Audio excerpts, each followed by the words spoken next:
Salut les amis, comment allez-vous? J'espère que vous êtes bien. Aujourd'hui, nous allons étudier la leçon du discours direct et le discours indirect. Donc, on commence. Dans le discours direct, l'énonciateur s'adresse directement à l'auditeur. Dans l'ensemble, vos notes sont bonnes, dit le professeur à ses élèves.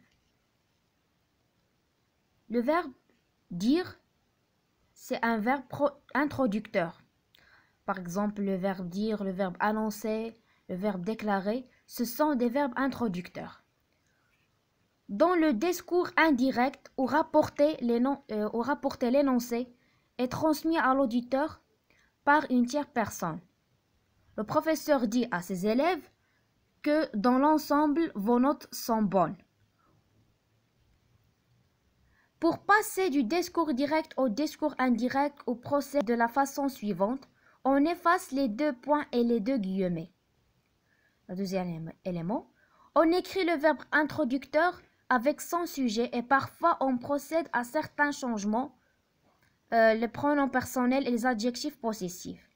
Par exemple, le discours direct, le professeur dit à ses élèves « Cette fois, vous avez bien travaillé et vos notes sont meilleures ». Et dans le discours indirect, le professeur dit à ses élèves que cette fois, ils ont bien travaillé et que leurs notes sont meilleures. Quand le verbe introducteur est au présent, comme c'est le cas dans les exemples précédents, le temps du discours direct ne change pas au discours indirect. Quand le verbe introducteur est au passé composé, un parfait passé simple, le discours indirect, le temps de la complétive change comme suit.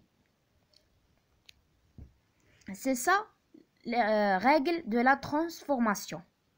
Le présent imparfait, le passé composé plus que parfait, futur simple, conditionnel présent, futur antérieur, conditionnel passé. Exemple, la météo annonça hier il a plu sur le nord.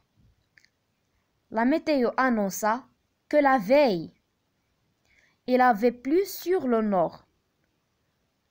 Le deuxième exemple, papa nous a promis, nous passerons ces vacances en Suisse. Papa nous a promis que nous passerions ces vacances en Suisse.